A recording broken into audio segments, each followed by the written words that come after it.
and you're talking about AI possibly wiping out all entry-level white-collar jobs and spiking unemployment to 10 to 20%. The CEO of one of the most powerful AI companies in the world says we are heading for a catastrophic employment crisis that no one is talking about. How many job losses are we talking about here, and who is at risk? I've been working on AI for 10 years, and probably the thing I've noticed most about it is how fast it's making progress. 2 years ago, it was at the level of a smart high school student. Now it's probably at the level of a smart college student and reaching beyond that. And on one hand, I think there's a number of very positive things that are going to happen. I used to be a biologist. I think AI has exactly the kind of skills that are needed to cure important diseases like cancer and Alzheimer's, to provide cheaper energy, many positive things.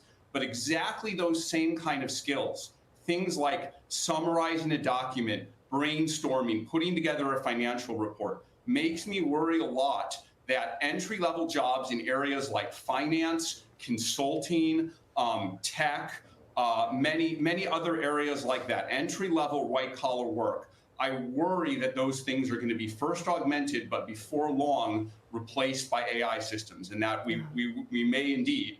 It's hard to predict the future, but we may indeed have a serious employment crisis on our hands as the pipeline for these early stage white collar work starts to contract and dry up. I've heard a number of people talk about this in private. AI CEOs talk about this in private. CEOs of other companies talk about this in private.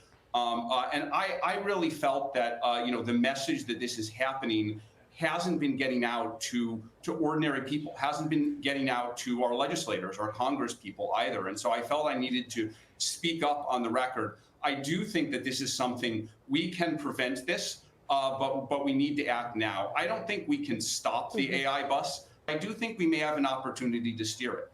Yeah. And I think we need to get Congress people, legislators, the public to think about this now. And using the economic index, we try and track the rate at which these things are happening. At some point we have to go beyond measuring this to actually taking action, to trying to build our AI systems in a way that augments rather than replaces. But that won't be a long-term solution either. We need to think about what the government is going to do. And there's a wide range of actions that the government could take, and it's not my place to decide which of those are correct. But I think the first step is people need to think about this and start taking it very seriously. Yeah.